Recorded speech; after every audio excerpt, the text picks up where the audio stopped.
दोस्तों नमस्कार। ये है मार्गदर्शन फॉर सिविल सर्विसेज। मैं अनुराग चौधरी। दोस्तों आज की वीडियो में प्रस्तुत है राजनीति विज्ञान अथवा नागरिक शास्त्र के महत्वपूर्ण प्रश्नों का भाग 5, जिसमें परीक्षाओं की दृष्टि से अति महत्वपूर्ण प्रश्नों का संकलन किया गया है। दोस्तों ये वीडियो टीजीटी पीजीटी परीक्षा, government inter college, government degree college, उच्चतर शिक्षा असिस्टेंट प्रोफेसर, एलटी ग्रेड, केंद्रीय विद्यालय संगठन और नेट जेआरएफ राजनीति विज्ञान के लिए बहुत ही उपयोगी है। दोस्तों आज की वीडियो में हम शक्ति पृथक्करण, व्यवस्थापिका, कार्यपालिका, न्यायपालिका, राजनीतिक दल, दबाव समूह, जनमत और लोकमत तथा विभिन्न निर्वाचन प्रणालियों से संबंधित प्रश्नों को पढ़ेंगे। तो आइए शुरू करते हैं आज का वीडियो। मार्गदर्शन एग्जाम टाइम श्रृंखला पॉलिटिकल साइंस के महत्वपूर्ण प्रश्नों का भाग 5। दोस्तों आज की वीडियो का जो पहला प्रश्न है देखते हैं। प्रश्न है दोस्तों, शक्तियों के पृथक्करण के सिद्धांत का प्रवर्तक कौन है? आपको बताना है शक्तियों के पृथक्करण या सेपरेशन ऑफ पावर के सिद्धांत का प्रवर्तक कौन माना जाता है? तो सही उत्तर है दोस्तों मॉन्टेस्क्यू। मॉन्टेस्क्यू शक्ति पृथक्करण सिद्धांत के प्रवर्तक माने जाते हैं। अगला प्रश्न है, मॉन्टेस्क्यू ने किस संस्था की व्याख्या करने में त्रुटि की है? तो दोस्तों मॉन्टेस्क्यू ने ब्रिटिश संसदीय व्यवस्था की व्याख्या में शक्तियों के पृथक्करण का सिद्धांत बताया था, लेकिन उन्होंने ब्रिटिश संसदीय व्यवस्था की व्याख्या में त्रुटि की थी। दोस्तों आपके लिए एक प्रश्न है कि मॉन्टेस्क्यू द्वारा प्रतिपादित शक्तियों के पृथक्करण का सिद्धांत उनके किस पुस्तक में वर्णित है, या शक्तियों के पृथक्करण का सिद्धांत मॉन्टेस्क्यू ने अपने किस ग्रंथ में दिया है? अब आइए देखते हैं दोस्तों व्यवस्थापिका से संबंधित महत्वपूर्ण प्रश्नों को। देखिए पहला प्रश्न है, ब्रिटिश संसद के निम्न लोकप्रिय या प्रत्यक्ष निर्वाचित शक्तिशाली सदन कौन सा है? आपको बताना है ब्रिटिश संसद का निम्न सदन, या जिसको कि लोकप्रिय सदन कहते हैं, या प्रत्यक्ष निर्वाचित शक्तिशाली सदन, ये कौन सा है? तो उत्तर है दोस्तों कॉमन सभा। कॉमन सभा ब्रिटिश संसद का निम्न सदन है, जिसको कि लोकप्रिय सदन कहा जाता है। अगला प्रश्न है, इंग्लैंड का अपर हाउस कौन सा है? तो इंग्लैंड का upper house House of Lords कहा जाता है। तो देखिए इंग्लैंड का जो अपर हाउस है या उच्च सदन, इसे हाउस ऑफ लॉर्ड्स कहा जाता है, और इंग्लैंड के निम्न सदन को हाउस ऑफ कॉमन्स कहा जाता है। अगला प्रश्न है दोस्तों, फ्रांस की व्यवस्थापिका का निचला सदन कौन सा है? तो उत्तर है chamber of deputies. Chamber of deputies France की व्यवस्थापिका का निचला सदन कहा जाता है। अगला प्रश्न है, एक व्यवस्थापिका जो मंत्रिपरिषद के समक्ष निर्बल है और एक मंत्रिपरिषद जो राष्ट्रपति के समक्ष निर्बल है, किस देश की शासन व्यवस्था को दर्शाता है? तो उत्तर है दोस्तों ये फ्रांस के शासन व्यवस्था की विशेषता है, जिसके बारे में कहा जाता है कि एक व्यवस्थापिका जो मंत्रिपरिषद के समक्ष निर्बल है और एक मंत्रिपरिषद जो राष्ट्रपति के समक्ष निर्बल है। अगला प्रश्न देखते हैं दोस्तों, संयुक्त राज्य अमेरिका के राष्ट्रीय विधानमंडल के रूप में किसे जाना जाता है? तो उत्तर है कांग्रेस को। दोस्तों संयुक्त राज्य अमेरिका के राष्ट्रीय विधानमंडल के रूप में कांग्रेस को जाना जाता है। सीनेट, दोस्तों संयुक्त राज्य अमेरिका का उच्च सदन सीनेट कहलाता है। प्रश्न ये है कि सीनेट के कुल सदस्यों की संख्या कितनी है? तो सही उत्तर है 100। दोस्तों संयुक्त राज्य अमेरिका के सीनेट के कुल सदस्यों की संख्या 100 है। अगला प्रश्न है, देखिए अमेरिकी सीनेट विधायिका का कौन सा सदन है? तो उत्तर है अमेरिकी सीनेट ये विधायिका का ऊपरी और प्रबल सदन है। तो याद रखिएगा अमेरिका में जो सीनेट है दोस्तों, ये विधायिका का उच्च और प्रबल सदन कहा जाता है। अगला प्रश्न है, संयुक्त राज्य अमेरिका की सीनेट के लिए प्रत्येक राज्य से कितने प्रतिनिधि चुने जाते हैं? तो आप जानते हैं संयुक्त राज्य अमेरिका में राज्यों की संख्या 50 है और यहाँ पर सीनेट की सदस्यों की संख्या 100 है, 100, इसलिए कि यहाँ पर प्रत्येक राज्य से 2 प्रतिनिधि चुने जाते हैं। अगला प्रश्न है, अमेरिकी सीनेट के पास कौन सी शक्तियां महत्वपूर्ण हैं? तो सही उत्तर है संधि पास करना, महत्वपूर्ण नियुक्तियों को स्वीकृत करना और कमेटी के द्वारा जांच करना। ये अमेरिकी सीनेट की महत्वपूर्ण शक्तियों में आती हैं। अगला प्रश्न है अमेरिका की प्रतिनिधि सभा के सदस्यों की कुल संख्या कितनी है? तो उत्तर है 435, यानी अमेरिका के प्रतिनिधि सभा के सदस्यों की कुल संख्या 435 है और सीनेट के सदस्यों की संख्या आप जानते हैं 100 है, क्योंकि प्रत्येक राज्य से 2 प्रतिनिधि आते हैं। अगला प्रश्न है, एक कथन है, किसने कहा है कि व्यवस्थापिका जनता की शिकायतों की समिति का कार्य करती है? तो उत्तर है दोस्तों, ये कथन J.S. मिल का है। अगला प्रश्न देखिए, शून्य आधार बजट या जीरो बेस बजट की प्रक्रिया को कब से लोकप्रियता प्राप्त हुई? तो उत्तर है जिमी कार्टर द्वारा जॉर्जिया के बजट द्वारा शून्य आधार बजट या जीरो बजट की प्रक्रिया को लोकप्रियता प्राप्त हुई थी। अगला प्रश्न है दोस्तों, कानून का लोकप्रिय स्रोत क्या माना जाता है? कानून का लोकप्रिय और सर्वमान्य स्रोत क्या है? तो विधानमंडल। दोस्तों आप जानते हैं विधानमंडल या व्यवस्थापिकाएं ये कानूनों का निर्माण करती हैं, इसलिए इसे कानून का सर्वमान्य स्रोत कहा जाता है। अगला प्रश्न है, केसी व्हीयर द्वारा प्रतिपादित व्यवस्थापिकाओं के ह्रास का अर्थ क्या है? व्यवस्थापिकाओं के ह्रास का मतलब दोस्तों डिक्लाइन ऑफ लेजिस्लेचर। तो केसी व्हीयर ने जो है अपनी पुस्तक में एक अध्याय व्यवस्थापिकाओं का ह्रास लिखा है, इसका मतलब क्या है आपको बताना है। तो उत्तर है दोस्तों, दूसरी संस्थाओं की बढ़ती हुई शक्तियों की तुलना में व्यवस्थापिकाओं की स्थिति में उतार या जो है उनके कार्यों में जो है निम्नता आ रही है। तो दूसरी संस्थाओं की बढ़ती हुई शक्तियों की तुलना में व्यवस्थापिकाओं की स्थिति में उतार हो रहा है, जिसके कारण केसी व्हीयर द्वारा प्रतिपादित व्यवस्थापिकाओं का ह्रास का सिद्धांत इसका अर्थ है। तो याद रखिए, केसी व्हीयर ने व्यवस्थापिकाओं के ह्रास का जो सिद्धांत दिया है उसका अर्थ ये है कि जैसे कार्यपालिका और न्यायपालिका का महत्व बढ़ रहा है, तो उनका कहना है कि अन्य दूसरी संस्थाओं की बढ़ती हुई शक्तियों की तुलना में व्यवस्थापिकाओं की स्थिति में कमी आ रही है। दोस्तों एक प्रश्न आपके लिए है, केसी व्हीयर की तरह एक अन्य विचारक ने भी व्यवस्थापिकाओं के ह्रास या डिक्लाइन ऑफ लेजिस्लेचर की बात की है, उस विचारक का नाम आपको बताना है। अगला प्रश्न है, लोक प्रशासन पर संसदीय नियंत्रण के लिए कौन सा तरीका सर्वाधिक उपयुक्त है? तो उत्तर है दोस्तों वाद विवाद और बहस, स्थगन प्रस्ताव और अविश्वास प्रस्ताव। ये संसदीय नियंत्रण यानी प्रशासन पर संसदीय नियंत्रण के लिए वाद विवाद, बहस, स्थगन प्रस्ताव और अविश्वास प्रस्ताव महत्वपूर्ण साधन माने जाते हैं। अगला प्रश्न है, द्विसदनात्मक व्यवस्था वाला देश कौन सा है? तो भारत दोस्तों द्विसदनात्मक व्यवस्था वाला देश है। यहाँ पे 2 सदन हैं संसद के, राज्यसभा उच्च सदन है और लोकसभा निम्न या लोकप्रिय सदन कहा जाता है। अगला प्रश्न है, भारत में विधायिका किस देश के नमूने पर निर्मित हुई है? तो उत्तर है ब्रिटेन के नमूने पर। अगला प्रश्न है, चीन के राष्ट्रीय संसदीय निकाय को क्या कहा जाता है? तो दोस्तों राष्ट्रीय जन कांग्रेस। चीन के राष्ट्रीय संसद को राष्ट्रीय जन कांग्रेस कहा जाता है, नेशनल पीपुल्स कांग्रेस। विधायिका के बाद आइए जानते हैं कार्यपालिका से संबंधित महत्वपूर्ण प्रश्नों को। देखिए, संयुक्त राज्य अमेरिका में कार्यपालिका का प्रमुख कौन होता है? तो सही उत्तर है राष्ट्रपति। दोस्तों आप जानते हैं कि संयुक्त राज्य अमेरिका में प्रेसिडेंशियल फॉर्म ऑफ गवर्नमेंट यानी अध्यक्षात्मक शासन प्रणाली अपनाई गई है और वहाँ पर राष्ट्रपति समस्त कार्यकारी शक्तियों का स्रोत है। तो समस्त कार्यकारी शक्तियों का जो उपभोग है वो राष्ट्रपति के द्वारा किया जाता है और ये सरकार यानी कार्यपालिका का प्रमुख होता है। अगला प्रश्न है कि फ्रांस के राष्ट्रपति के कार्यकाल की अवधि क्या है? फ्रांस के राष्ट्रपति का कार्यकाल 5 वर्ष होता है दोस्तों। अगला प्रश्न है, प्रदत्त विधायन किसके द्वारा किया जाता है? तो दोस्तों प्रदत्त विधायन या डेलीगेशन ये कार्यपालिका के द्वारा किया जाता है। अगला प्रश्न है कि कार्यपालिका यानी एग्जीक्यूटिव का प्रमुख कार्य क्या है? तो सही उत्तर है प्रशासन चलाना, कानून को लागू करना। आप जानते हैं विधायिका कानूनों का निर्माण करती है, कार्यपालिका उन कानूनों को लागू करती है और न्यायपालिका जो है उन कानूनों की व्याख्या करती है और कानूनों का पालन न करने वालों के लिए दंड की व्यवस्था करती है।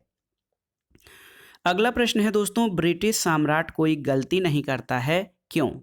आपसे पूछा जा रहा है कि ब्रिटिश सम्राट कोई गलती नहीं करता, ऐसा क्यों है? तो उत्तर है दोस्तों वो सदैव कैबिनेट की सलाह पर ही काम करता है, इसलिए कहा जाता है कि ब्रिटिश सम्राट या जो ब्रिटेन का सम्राट है कोई गलती नहीं करता है। अगला प्रश्न है दोस्तों, ब्रिटेन की छाया कैबिनेट जिसको कि शैडो कैबिनेट भी कहा जाता है, उसका अर्थ क्या है? तो सही उत्तर है दोस्तों, शैडो कैबिनेट का मतलब ये होता है कि विपक्षी दल ने एक समानांतर और अनौपचारिक कैबिनेट बनाया हुआ है जिसको कि छाया कैबिनेट कहा जाता है। अगला प्रश्न देखते हैं, अमेरिकी राष्ट्रपति की शक्तियां किस प्रकार की हैं? तो सही उत्तर है प्रमुखतः कार्यकारी हैं। अमेरिकी राष्ट्रपति की शक्तियां ये प्रमुख रूप से कार्यकारी शक्तियां हैं। अगला प्रश्न है, कार्यात्मक प्रतिनिधित्व के प्रमुख प्रतिपादक कौन हैं? तो सही उत्तर है कार्यात्मक प्रतिनिधित्व के प्रमुख प्रतिपादक GDH कोल हैं। और दोस्तों यहाँ पर हम एक प्रश्न और आपको बताना चाहेंगे, व्यावसायिक प्रतिनिधित्व की बात भी GDH कोल करते हैं। तो याद रखिए GDH कोल कार्यात्मक प्रतिनिधित्व और जो है व्यावसायिक प्रतिनिधित्व की बात करते हैं। अगला प्रश्न है, भारत एक गणतंत्रात्मक राज्य है, ऐसा क्यों है? तो उत्तर है दोस्तों, भारत में जो राज्याध्यक्ष होता है वो वंशानुगत नहीं बल्कि निर्वाचित होता है। यानी भारत में राष्ट्रपति जो राज्याध्यक्ष है वो वंशानुगत न होकर निर्वाचित होता है और इसलिए भारत को गणतंत्रात्मक व्यवस्था वाला देश कहा जाता है। अगला प्रश्न है, आधुनिक समय में अनेक कारणों से व्यवस्थापिका की तुलना में कार्यपालिका को अधिक महत्व प्राप्त हुआ है, इसका सही कारण क्या है? तो उत्तर है दोस्तों, प्रदत्त विधायन की अवधारणा और शासन के क्षेत्र में विशिष्ट ज्ञान की अवधारणा और प्रशासन की बढ़ती जटिलताएं, ये सभी कारण हैं जिसके कारण व्यवस्थापिका की तुलना में जो कार्यपालिका है उसको अधिक महत्व प्राप्त हुआ है।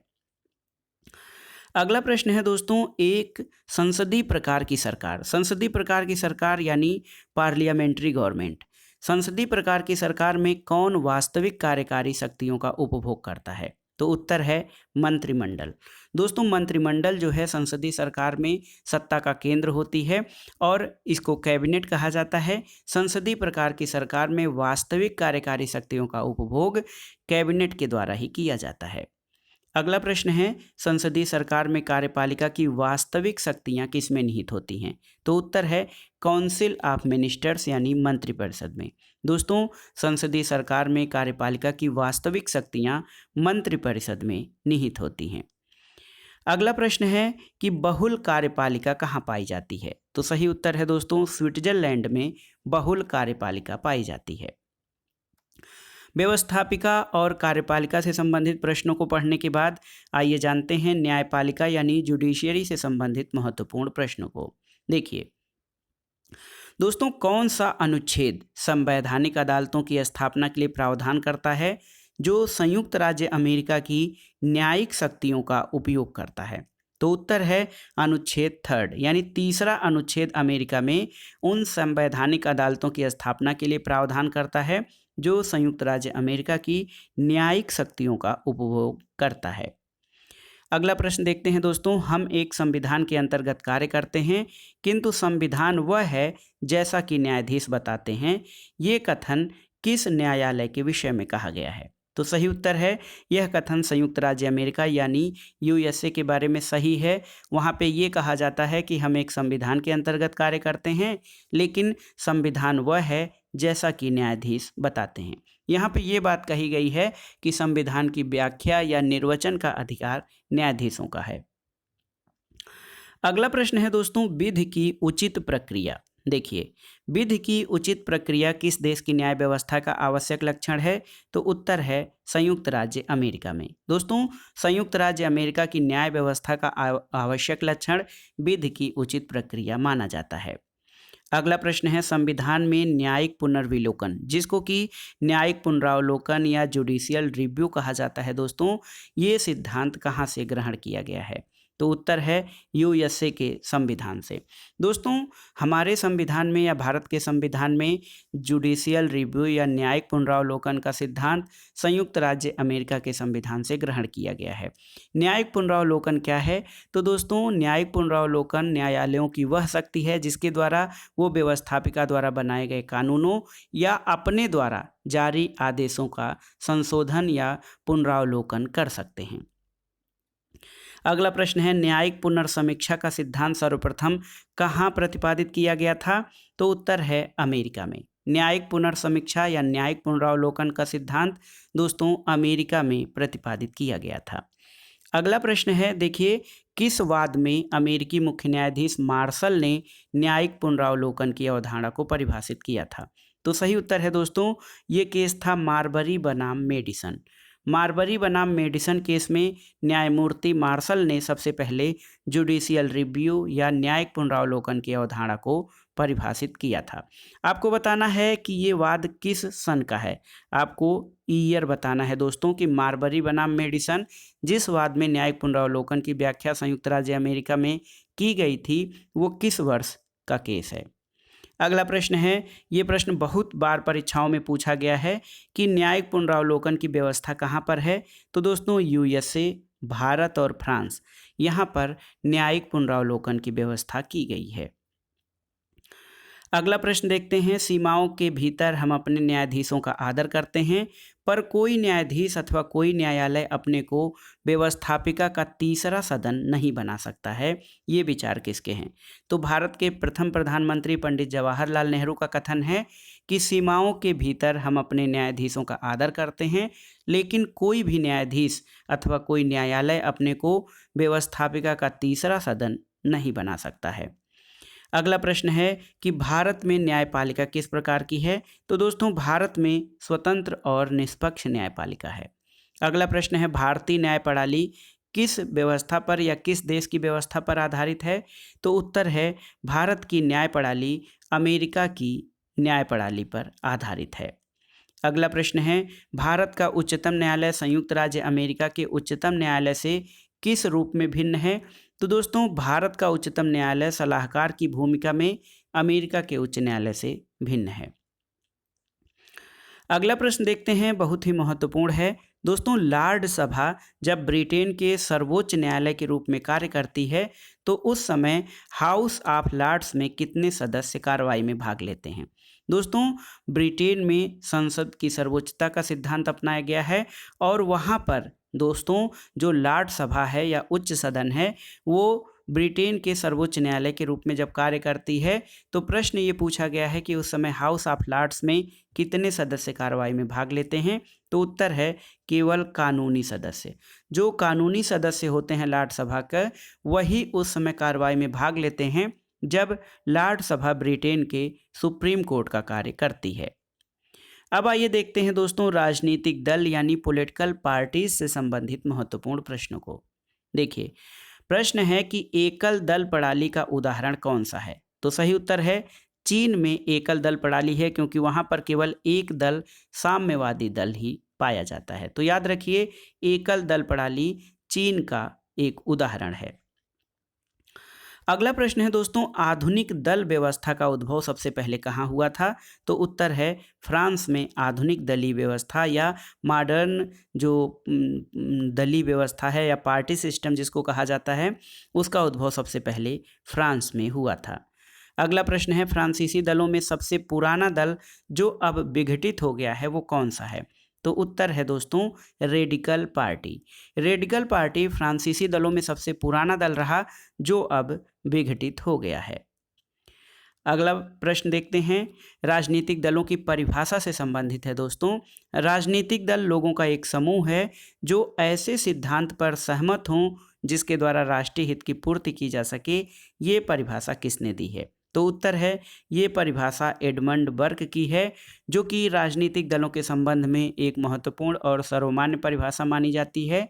बर्क का कहना है कि राजनीतिक दल लोगों का ऐसा समूह होता है जो ऐसे सिद्धांत पर सहमत हों जिसके द्वारा राष्ट्रीय हित की पूर्ति की जाती है। अगला प्रश्न है दोस्तों, राजनीतिक दलों की विशेषता क्या होती है? तो उत्तर है राजनीतिक दलों का संगठन होता है, इसके अलावा इनका लोकतंत्र में विश्वास होता है और वैचारिक एकता पाई जाती है। तो राजनीतिक दल एक संगठन आधारित होते हैं, इसका लोकतंत्र में विश्वास होता है और वैचारिक एकता इसमें जो है महत्वपूर्ण विशेषता होती है। अगला प्रश्न है, राजनीतिक दल का आवश्यक तत्व है, तत्व नहीं है?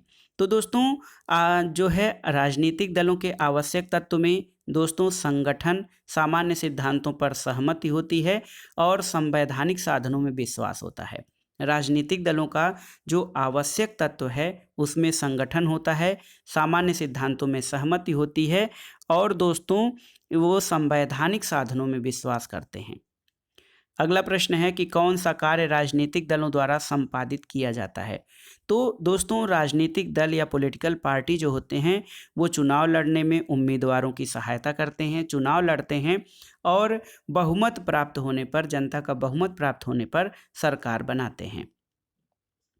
अगला प्रश्न है, ये कथन किसका है कि दलीय प्रणाली यानी पार्टी सिस्टम किसी देश के राजनीतिक जीवन को यंत्रवत बना देती है। तो उत्तर है दोस्तों, ये कथन प्रसिद्ध विचारक गिलक्राइस्ट का है, जो कहते हैं कि दलीय प्रणाली किसी देश के राजनीतिक जीवन को यंत्रवत बना देती है।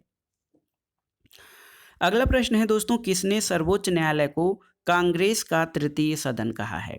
तो सर्वोच्च न्यायालय, ये संयुक्त राज्य अमेरिका के सर्वोच्च न्यायालय के बारे में बात हो रही है। तो किस विचारक ने सर्वोच्च न्यायालय को कांग्रेस का तृतीय सदन कहा है। तो एच.जे. लास्की ने। किस देश में प्रशासनिक न्यायालय, जिसको कि एडमिनिस्ट्रेटिव जुडिशियरी कहा जाता है, दोस्तों प्रशासनिक न्यायालयों की विस्तृत व्यवस्था है। तो फ्रांस में। दोस्तों फ्रांस में प्रशासनिक न्यायालयों की विस्तृत व्यवस्था है। अगला प्रश्न है, किस देश की न्यायपालिका स्वतंत्र है। तो इंग्लैंड, भारत और अमेरिका, यहाँ पर स्वतंत्र न्यायपालिका पाई जाती है। अगला प्रश्न है दोस्तों, राजनीतिक दलों की सबसे पहले परिभाषा किसके द्वारा दी गई थी। तो सही उत्तर है बर्क यानी एडमंड बर्क के द्वारा पॉलिटिकल पार्टी की सबसे पहले परिभाषा दी गई, जो कहते हैं कि राजनीतिक दल ऐसे लोगों का संगठन है जो कि राष्ट्रीय एकता के लिए सहमत होते हैं। अगला प्रश्न है दोस्तों, राजनीतिक दल न्यूनाधिक संगठित उन नागरिकों का समूह होता है जो राजनीतिक इकाई के रूप में कार्य करता है और जिसका उद्देश्य अपने मतदान बल के प्रयोग द्वारा सरकार पर नियंत्रण करना और अपनी सामान्य नीतियों को क्रियान्वित करना होता है। तो ये परिभाषा राजनीतिक दलों की गेटेल द्वारा दी गई है। अगला प्रश्न है, राजनीतिक दल किसके भाग होते हैं। तो सही उत्तर है दोस्तों, राजनीतिक दल शासन के विधि निर्माण और निर्वाचन में महत्वपूर्ण भाग लेते हैं। तो याद रखिएगा, राजनीतिक दल शासन, विधि निर्माण और निर्वाचन में महत्वपूर्ण रूप से भाग लेते हैं।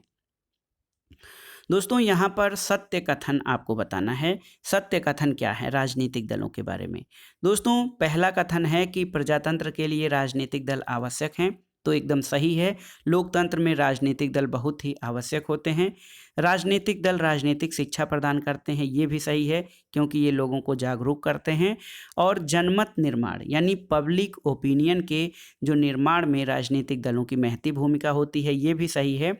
और राजनीतिक दलों का उद्देश्य सत्ता प्राप्त करना होता है, तो ये कथन भी सही है। अगला प्रश्न है कि राजनीतिक दलों का आवश्यक कार्य क्या नहीं है। तो ये कार्य नहीं दोस्तों, राजनीतिक दल चुनाव लड़ते हैं और चुनाव में बहुमत प्राप्त करने पर शासन या सरकार बनाते हैं, जनता को जागरूक करते हैं और राजनीतिक दल किसी लोकतंत्र के जीवन आधार यानी प्राण होते हैं। दोस्तों राजनीतिक दलों का आवश्यक कार्य क्या नहीं है। तो सही उत्तर है कि वे गुप्त रूप से जनता की सेवा करते हैं। तो ये राजनीतिक दलों का आवश्यक कार्य नहीं है। अगला प्रश्न है, राजनीतिक दल का अनिवार्य कार्यकलाप क्या है। दोस्तों राजनीतिक दल बैठकें आयोजित करते हैं, जुलूस निकालते हैं, पोस्टर, पर्चा और अन्य राजनीतिक साहित्य निकालते हैं और ये जनता को राजनीतिक शिक्षा और जागरूकता भी प्रदान करते हैं। लेकिन इनका प्राथमिक कार्य जो है वो चुनाव लड़ना और सत्ता में भागीदारी करना यानी सत्ता में आकर सरकार बनाना होता है। अगला प्रश्न है, कन्वेंशन, काकस और प्राइमरी का संबंध किससे है। तो उत्तर है अमेरिकी दल और चुनाव से। दोस्तों ये जो कन्वेंशन, काकस और प्राइमरी, इनका संबंध अमेरिकी दल और चुनाव से है। अगला प्रश्न है, ब्रिटिश टोरी और व्हिग दलों की विचारधारा किस प्रकार की है। तो सही उत्तर है टोरी दल अनुदारवादी और व्हिग दल जो है इनकी विचारधारा उदारवादी रही है। अगला प्रश्न है दोस्तों, भारत में दल विहीन लोकतंत्र यानी पार्टी लेस डेमोक्रेसी दल विहीन लोकतंत्र की सर्वप्रथम वकालत किसने की? तो M.N. राय, मानवेंद्र नाथ राय, जिनको कि उग्र मानवतावादी कहा जाता है दोस्तों, इन्होंने भारत में दल विहीन लोकतंत्र की सबसे पहले वकालत की थी। अगला प्रश्न कथन कारण से संबंधित है। कथन है आपका, भारत में सुदृढ़ दलीय व्यवस्था नहीं है। कारण है कि भारतीय राजनीतिक दल भारतीय समाज की जटिलता को प्रतिबिंबित करते हैं। तो सही उत्तर है दोस्तों, ए और आर दोनों सही हैं और आर ए की सही व्याख्या करता है, क्योंकि भारत में सुदृढ़ दलीय व्यवस्था नहीं है। इसका कारण ये है कि भारतीय राजनीतिक दल भारतीय समाज की जटिलता को प्रतिबिंबित करते हैं। अगला प्रश्न है दोस्तों, राजनीतिक प्रतिनिधित्व सुनिश्चित किया जाता है किसके द्वारा? तो उत्तर है राजनीतिक प्रतिनिधित्व राजनीतिक दल, विधानपालिका और संविधान के द्वारा सुनिश्चित किया जाता है। राजनीतिक दल क्या कार्य करते हैं?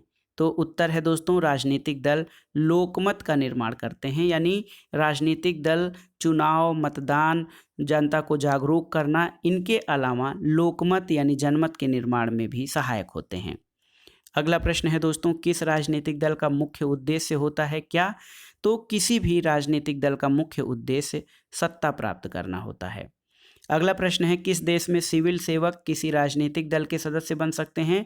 तो ये फ्रांस में ये व्यवस्था है कि सिविल सेवक किसी राजनीतिक दल के सदस्य बन सकते हैं, जबकि भारत में ऐसा नहीं है दोस्तों। भारत में यदि कोई किसी सिविल सेवक को किसी दल का सदस्य बनना है तो उसे अपने पद से त्यागपत्र देना होगा। अगला प्रश्न है कि कौन विचारधारा राजनीतिक दल को सामाजिक वर्ग के एक मोर्चे के रूप में विचार करती है? तो ये मार्क्सवादी विचारधारा है। अगला प्रश्न कथन कारण से है। कथन देखते हैं दोस्तों, आधुनिक राजनीति के लिए राजनीतिक दल लाइफलाइन यानी जीवन रेखा हैं। कारण ये है कि प्रतिनिध्यात्मक संस्थाओं के विकास और मताधिकार के विस्तार और विकास के कारण राजनीतिक दल उत्पन्न हुए हैं। तो दोस्तों ए और आर दोनों सही हैं और आर ए की सही व्याख्या करता है। अगला प्रश्न देखते हैं, कौन ये विश्वास करता है कि प्रजातांत्रिक और सर्वाधिकारवादी दोनों ही व्यवस्थाओं में राजनीतिक दलों का चरित्र आवश्यक रूप से अल्पतंत्रीय होता है? तो सही उत्तर है दोस्तों, अभिजनवादी विचारक रॉबर्ट मिचेल्स का कथन है कि चाहे वो व्यवस्था लोकतांत्रिक हो या सर्वाधिकारवादी हो, दोनों ही व्यवस्थाओं में राजनीतिक दलों का चरित्र आवश्यक रूप से अल्पतंत्री होता है। दोस्तों यहाँ पर आपके लिए एक प्रश्न है, आपको बताना है कि अल्पतंत्र का लौह नियम या आयरन लॉ ऑफ ओलिगार्की का प्रतिपादन किस विचारक के द्वारा किया गया है? अगला प्रश्न है दोस्तों, मारिस डुवर्जर के अनुसार दल संगठन की विशेषता क्या है? तो सही उत्तर है चौगुट, शाखा और प्रकोष्ठ। ये दल या पार्टी जो है ऑर्गेनाइजेशन की विशेषता होते हैं। अगला प्रश्न है, राजनीतिक दल जनतंत्र से कहीं अधिक प्राचीन है। देखिए, राजनीतिक दल या पॉलिटिकल पार्टी ये डेमोक्रेसी यानी जनतंत्र से कहीं अधिक प्राचीन है। ये कथन किसका है? तो ये लॉर्ड ब्राइस का कथन है, जो कहते हैं कि राजनीतिक दल जनतंत्र से कहीं अधिक प्राचीन है। अगला प्रश्न है, राजनीतिक दल ही देश में तानाशाही के उदय से हमारी रक्षा का सबसे बड़ा साधन है। ये किसका कथन है? तो दोस्तों ये लास्की का कथन है। अगला प्रश्न देखते हैं, राजनीतिक विकास का साधन है क्या? तो राजनीतिक दल, क्रांतिकारी नेता और राष्ट्रीयता की भावना ये किसी भी राष्ट्र के राजनीतिक विकास के प्रमुख साधन होते हैं। अगला प्रश्न कई बार पूछा है कि भारत में राजनीतिक शक्ति का मुख्य स्रोत क्या है? तो उत्तर है भारत की जनता। भारत की जनता भारत में राजनीतिक शक्ति का प्रमुख स्रोत या जो है महत्वपूर्ण स्रोत है, क्योंकि संविधान के प्रस्तावना में भी कहा गया है कि भारत के लोग जो है, हम भारत के लोग, यानी भारत में संप्रभुता जो है अंतिम रूप से भारत की जनता में निवास करती है। अगला प्रश्न है दोस्तों, द्विदलीय पद्धति का लाभ क्या है? तो सही उत्तर है, जहां पर द्विदलीय पद्धति है वहां पर अस्थायित्व होता है सरकार में, पूर्वानुमेय और समाज का मत ठीक ढंग से प्रतिबिंबित होता है, लेकिन बहुदलीय प्रणालियों में ऐसा संभव नहीं है। अगला प्रश्न है दोस्तों, घोषणा पत्र यानी मैनिफेस्टो की श्रेष्ठ परिभाषा है। तो घोषणा पत्र को राजनीतिक दल की प्रतिबद्धता कहा जाता है, यानी कोई भी राजनीतिक दल जो अपना घोषणा पत्र जारी करता है उससे उस दल की प्रतिबद्धता परिलक्षित होती है।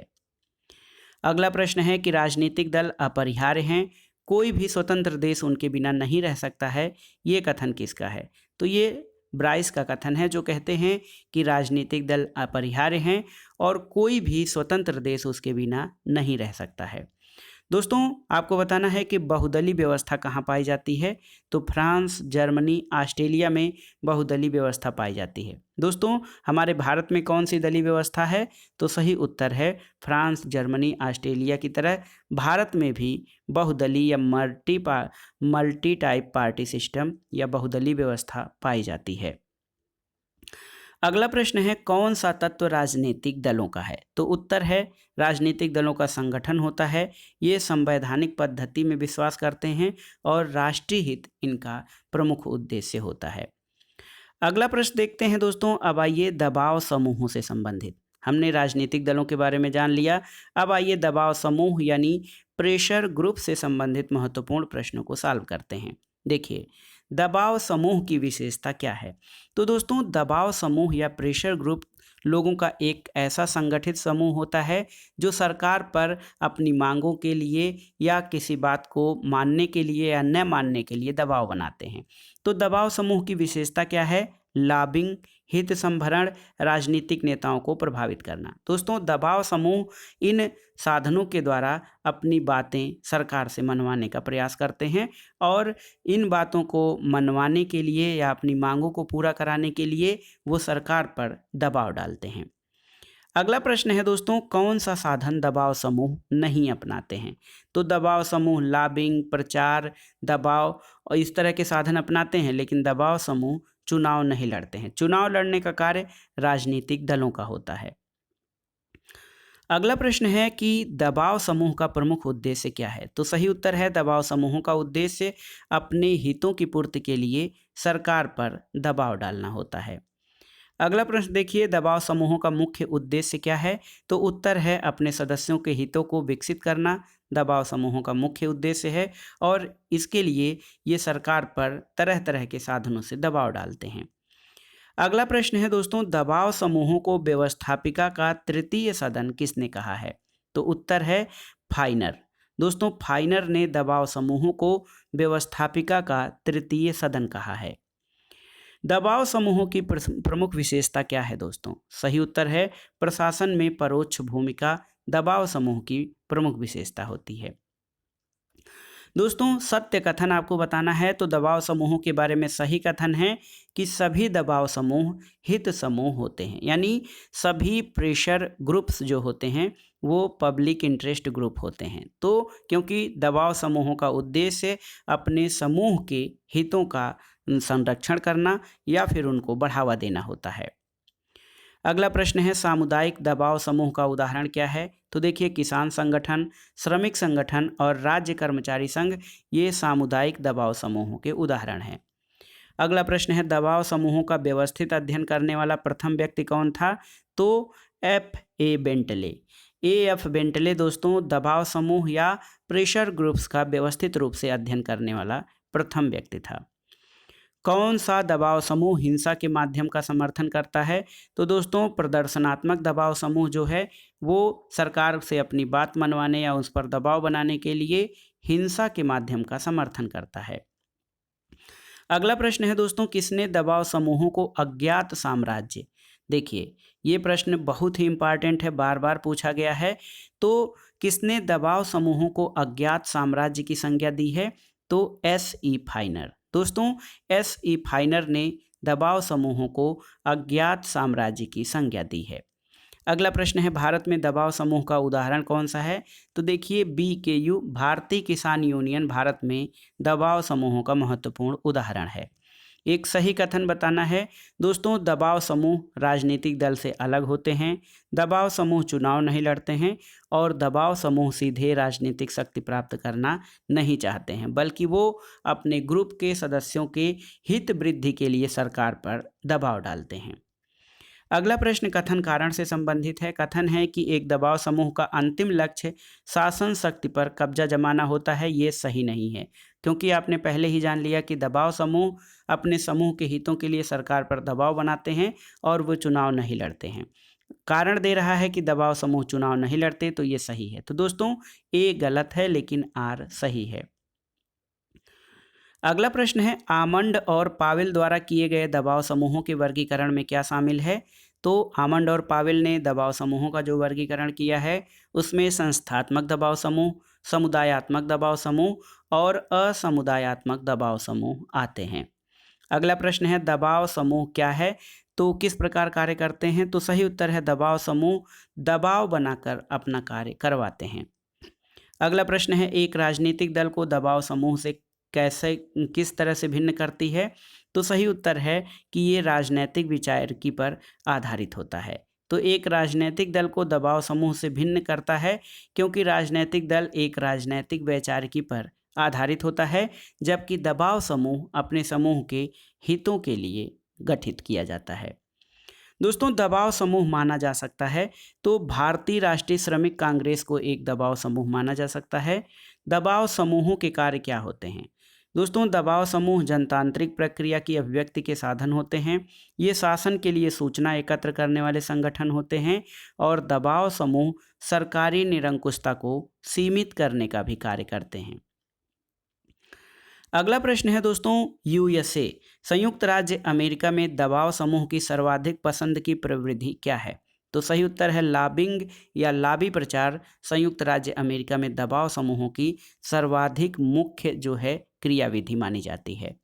अगला प्रश्न है, आधुनिक लोकतंत्र में अदृश्य साम्राज्य किसे कहा जाता है? तो सही उत्तर है, आधुनिक लोकतंत्र में दबाव समूहों को अदृश्य समाज कहा जाता है। और यहाँ पर एक प्रश्न है आपके लिए कि दबाव समूहों को अदृश्य साम्राज्य किसने कहा है? तो ये प्रश्न आपके लिए है दोस्तों। इसका सही उत्तर आपको कमेंट बॉक्स में देना है कि दबाव समूहों को अदृश्य साम्राज्य की संज्ञा किसने दी है। अगला प्रश्न है, दबाव समूह के विषय में क्या सत्य है? तो दोस्तों, दबाव समूह संगठित भी होते हैं, असंगठित भी हो सकते हैं। वे राजनीतिक गतिविधियों में हिस्सा लेते हैं और सरकार पर दबाव डालते हैं। अगला प्रश्न है, दबाव समूह का स्वभाव कैसा होता है? तो दोस्तों, अदृश्य सरकार के रूप में दबाव समूह स्थित होते हैं और ये सरकार पर दबाव डालते हैं। एक प्रकार से ये सरकार की निरंकुशता को रोकने के काम में भी जो है सरकार की निरंकुशता या मनमानेपन पर भी नियंत्रण लगाते हैं। अब आइए देखते हैं जनमत लोकमत यानी पब्लिक ओपिनियन से संबंधित महत्वपूर्ण प्रश्नों को। दोस्तों, जनमत का वास्तविक अर्थ क्या होता है? तो जान लीजिए, जनमत की परिभाषा भी यही है कि जनता का ऐसा मत जो सारे समुदाय के कल्याण को ध्यान में रखे। यानी जनमत में जो महत्वपूर्ण विशेषता होती है वो समुदाय के हितों पर आधारित होता है, न कि व्यक्तिगत हितों पर। अगला प्रश्न है दोस्तों, किसने कहा है कि यह शब्द यानी जनमत सामान्यतया लोगों के विचार समुच्चय को इंगित करने के लिए प्रयुक्त होता है जो उन्हें अथवा समुदाय के हित को प्रभावित करने से संबंधित हैं? तो ये कथन जेम्स ब्राइस का है।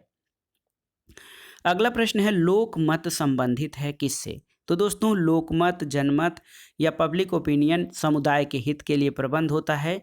ये नागरिक समाज के हित के लिए प्रबंध है और ये सामान्य जनता के हित के लिए प्रबंध है। तो इससे आपको पता चल गया कि यदि किसी भी कोई ऐसी क्रियाविधि की जाए या कोई ऐसा मत जिसका उद्देश्य व्यक्तिगत न होकर सामूहिक हो, उसी को ही लोकमत कहा जाएगा। दोस्तों, जनमत निर्माण के प्रमुख साधन कौन से हैं? तो सही उत्तर है प्रेस, राजनीतिक दल, दूरदर्शन, मीडिया। तो दोस्तों, जनमत निर्माण में प्रेस की, दूरदर्शन, मीडिया, इंटरनेट साथ ही साथ राजनीतिक दलों की महत्वपूर्ण भूमिका होती है। अगला प्रश्न है, लोकमत तैयार करने की सबसे शक्तिशाली एजेंसी क्या है? तो उत्तर है प्रेस, क्योंकि मनुष्य या व्यक्ति जो है प्रेस, टेलीविज़न और मीडिया के आधार पर जो है अपनी राय को निर्धारित करने लगता है। अगला प्रश्न है, जनमत के निर्माण में मुख्य तत्व क्या होता है? तो दोस्तों, स्वतंत्र प्रेस जो है ये जनमत के निर्माण का महत्वपूर्ण साधन होता है। अगला प्रश्न है, आधुनिक लोकतंत्र में किसे चतुर्थ स्तंभ या फोर्थ स्टेट की संज्ञा दी जाती है? तो सही उत्तर है प्रेस को। दोस्तों, प्रेस को चतुर्थ स्तंभ की संज्ञा दी जाती है। अगला प्रश्न है, सरकार का फोर्थ स्टेट किसे माना जाता है? तो अखबार को सरकार का फोर्थ स्टेट माना जाता है।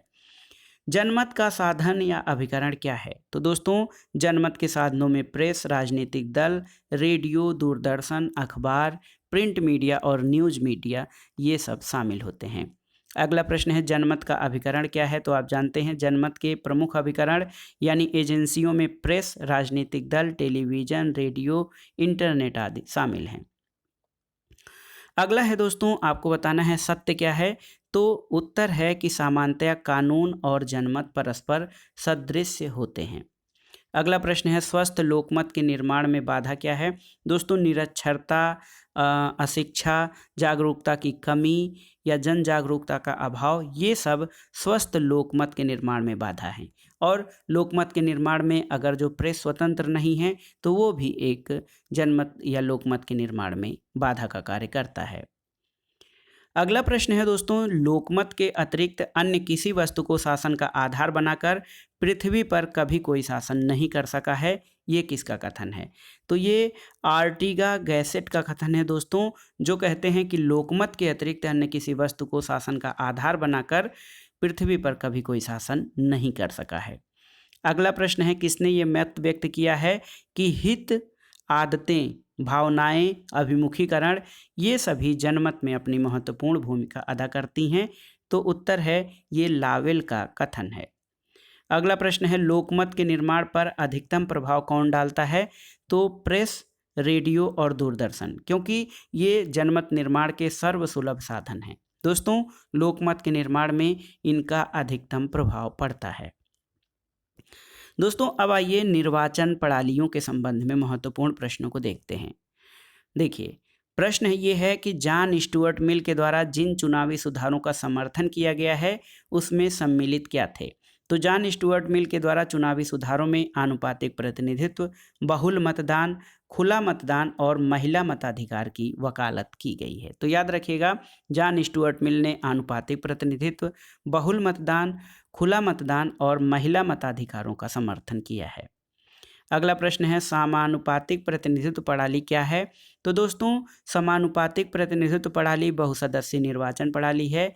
इसमें एक मत किंतु हस्तांतरित मत पद्धति होती है। विजयी होने वाले को निर्वाचन कोटा के अनुरूप मत प्राप्त करना होता है। तो ये प्रणाली समानुपातिक प्रतिनिधित्व प्रणाली की विशेषताएं होती हैं। अगला प्रश्न है आनुपातिक प्रतिनिधित्व की दो प्रमुख योजनाएं कौन सी हैं? तो दोस्तों हेयर प्रणाली और सूची प्रणाली ये आनुपातिक प्रतिनिधित्व की दो प्रमुख योजनाएं हैं। अगला प्रश्न है थॉमस हेयर का नाम किस निर्वाचन पद्धति से जुड़ा है? तो थॉमस हेयर का नाम आधुनिक पद्धति या आनुपातिक पद्धति से जुड़ा हुआ है दोस्तों, इसीलिए आनुपातिक प्रणाली को हेयर प्रणाली के नाम से भी जाना जाता है। अगला प्रश्न है हेयर प्रणाली का संबंध किससे है? तो दोस्तों एकल संक्रमणीय मत पद्धति ये आनुपातिक प्रणाली है मतदान की, और आनुपातिक प्रणाली के एकल संक्रमणीय मत पद्धति को हेयर प्रणाली भी कहा जाता है। अगला प्रश्न है कि एकल संक्रमणीय मत प्रणाली का सर्वप्रथम प्रतिपादन करने वाले राजनीतिक चिंतक कौन हैं? तो दोस्तों थॉमस हेयर। थॉमस हेयर एकल संक्रमणीय मत प्रणाली के सर्वप्रथम प्रतिपादन करने वाले राजनीतिक विचारक हैं, इसलिए एकल संक्रमणीय मत पद्धति को हेयर सिस्टम भी कहा जाता है। अगला प्रश्न है दोस्तों कौन सार्वभौम वयस्क मताधिकार के प्रबल विरोधियों में से एक था? तो उत्तर है जे.एस. मिल। दोस्तों जे.एस. मिल ने सार्वभौम वयस्क मताधिकार का समर्थन नहीं बल्कि विरोध किया था, इसीलिए वो आनुपातिक प्रतिनिधित्व और बहुल मतदान की व्यवस्था करता है। अगला प्रश्न है किसने एक ही प्रयास में सार्वभौम मताधिकार को अपनाया है? तो दोस्तों ये है भारत। भारत में स्वतंत्रता के बाद जब हमारा संविधान लागू हुआ तभी से सार्वभौम मताधिकार को अपनाया गया है। अगला प्रश्न है वह मतदान व्यवस्था जिसमें मतदाता किसी प्रत्याशी को एक से अधिक मत दे सकता है वो कौन सी प्रणाली है? तो उसको संचयी मतदान प्रणाली कहा जाता है। अगला प्रश्न है अमेरिकी राजनीति में चुनाव क्षेत्रों को राजनीतिक लाभ की दृष्टि से परिसीमित या उनको सीमांकन करने की प्रवृत्ति को क्या कहा जाता है? दोस्तों गैरीमैंडरिंग। ये एक प्रणाली है जिसके द्वारा अमेरिकी राजनीति में जो चुनाव क्षेत्र होते हैं कॉन्स्टिट्यूएंसी, इनको राजनीतिक लाभ की दृष्टि से परिसीमित किया जाता है, जिसको कि गैरीमैंडरिंग कहा जाता है। अगला प्रश्न है सामान्य निर्वाचन के लिए एक निर्वाचन क्षेत्र का निर्धारण किया जाता है किसके द्वारा? तो उत्तर है दोस्तों, सामान्य निर्वाचन के लिए एक निर्वाचन क्षेत्र का निर्धारण परिसीमन आयोग द्वारा किया जाता है। अगला प्रश्न देखते हैं, निर्वाचन की सूची पद्धति। देखिए, निर्वाचन की सूची पद्धति या सूची प्रणाली से किसको लाभ होता है? तो सही उत्तर है समूहों को और दलों को। तो याद रखिएगा, निर्वाचन की सूची प्रणाली से प्रमुख रूप से समूह और दलों को लाभ होता है। अगला प्रश्न है, मतों को गिना नहीं तौला जाना चाहिए। ये महत्वपूर्ण कथन किसका है? तो सही उत्तर है जे.एस. मिल का। दोस्तों, जे.एस. मिल सभी लोगों को मताधिकार या सार्वभौम मताधिकार देने के पक्षधर नहीं हैं, इसलिए वो कहते हैं कि मतों को गिना नहीं बल्कि तौला जाना चाहिए। अगला प्रश्न है दोस्तों, कुछ रिक्तियों को भरने के लिए किए गए निर्वाचन की किस प्रकार की संज्ञा दिया जाता है? तो दोस्तों, एक होता है साधारण या आम चुनाव, जिसमें सभी सीटों के लिए मतदान होता है, लेकिन कुछ कैजुअल्टी, किसी उम्मीदवार की मृत्यु हो जाने या पद खाली हो जाने की स्थिति में कुछ रिक्तियों को भरने के लिए किया गया निर्वाचन उपचुनाव या बाई पोल कहा जाता है। इसके अलावा जो जनरल पोल या जो सामान्य निर्वाचन या आम चुनाव होता है, उसमें सभी सीटों के लिए चुनाव किया जाता है, लेकिन कोई समस्या आ जाने पर उम्मीदवार के मृत्यु त्यागपत्र की स्थिति में बाई पोल कराया जाता है। अगला प्रश्न है दोस्तों, प्रत्यक्ष निर्वाचन का अभिप्राय क्या है, आपको बताना है। तो सही उत्तर है, प्रत्यक्ष निर्वाचन का मतलब या डायरेक्ट जो निर्वाचन है उसका मतलब ये होता है कि जब प्रतिनिधि जनता द्वारा स्वयं निर्वाचित किए जाएं। देखिए, हमारे यहाँ क्या है कि लोकसभा और विधानसभा के जो निर्वाचन होते हैं उनको प्रत्यक्ष निर्वाचन कहते हैं, क्योंकि हम अपने प्रतिनिधियों को सीधे निर्वाचित करते हैं। लेकिन अप्रत्यक्ष निर्वाचन क्या है? तो चुने गए प्रतिनिधियों के द्वारा, जो हमारे द्वारा चुने गए प्रतिनिधि हैं, जैसे विधानसभा और लोकसभा के जो प्रतिनिधि होते हैं, वो अगर जो किसी अन्य जो है प्रत्याशी का चुनाव करते हैं तो उसको अप्रत्यक्ष निर्वाचन कहा जाता है। तो दोस्तों, जैसे अपने यहाँ देखिए किसी सांसद या विधायक का जो चुनाव होता है, ये प्रत्यक्ष निर्वाचन का उदाहरण है। लेकिन वही लोग, जैसे जब राज्यसभा के सदस्यों का निर्वाचन विधानसभा के लोग करते हैं, जो हमारे द्वारा चुने गए प्रतिनिधि होते हैं, या फिर राष्ट्रपति का चुनाव जिसमें कि लोकसभा, राज्यसभा और विधानसभाओं के निर्वाचित सदस्य भाग लेते हैं, तो उसको अप्रत्यक्ष निर्वाचन कहा जाता है। अब देखिए, अंतिम प्रश्न है इस वीडियो का, ब्रिटेन में महिलाओं को वोट देने का अधिकार किस शताब्दी में मिला? तो दोस्तों, ब्रिटेन जो है हम जानते हैं कि बहुत ही विकसित देश है और राजनीतिक व्यवस्था, संसदीय प्रणाली की शुरुआत वहाँ से हो गई थी, लेकिन वहाँ पर महिलाओं को वोट देने का अधिकार नहीं था, बहुत देर से हुआ था। तो आपको बताना है कि ब्रिटेन में महिलाओं को वोट देने का अधिकार किस शताब्दी में मिला? तो ये है 20वीं शताब्दी। और 2 प्रश्न हमने आपसे ऊपर पूछा है। तीसरा प्रश्न जो है इसी प्रश्न से संबंधित है कि ब्रिटेन में महिलाओं को वोट देने का अधिकार किस सन में प्राप्त हुआ? इसके अलावा विश्व का कौन सा देश है जहां पर सबसे पहले महिलाओं को मताधिकार दिया गया था? तो 2 प्रश्न यहाँ पर हैं। इसके अलावा 2 प्रश्न हमने आपसे ऊपर पूछा है। इन चारों प्रश्नों का उत्तर आपको कमेंट बॉक्स में बताना है, और ये जो हमने प्रश्न पूछे हैं ये भी आपके आगामी परीक्षाओं के लिए उपयोगी और महत्वपूर्ण हैं। तो वीडियो कैसा लगा आपको, हमें कमेंट बॉक्स में ज़रूर बताइएगा। वीडियो को लाइक करें, शेयर करें और इस चैनल को सब्सक्राइब करें। दोस्तों, आपसे हमने जो प्रश्न पूछे हैं उनको गंभीरता से लीजिएगा, क्योंकि वो महत्वपूर्ण प्रश्न हैं और आगे परीक्षाओं में उनके पूछे जाने की संभावना भी है। तो देखिए, प्रश्नों का उत्तर आप कमेंट बॉक्स में दीजिएगा। दोस्तों, हम जो सही उत्तर देने वाले अभ्यर्थी हैं उनका नाम भी आगे की वीडियो में बताएंगे। तो वीडियो को लाइक करें, शेयर करें और इस चैनल मार्गदर्शन फॉर सिविल सर्विसेज को सब्सक्राइब करें।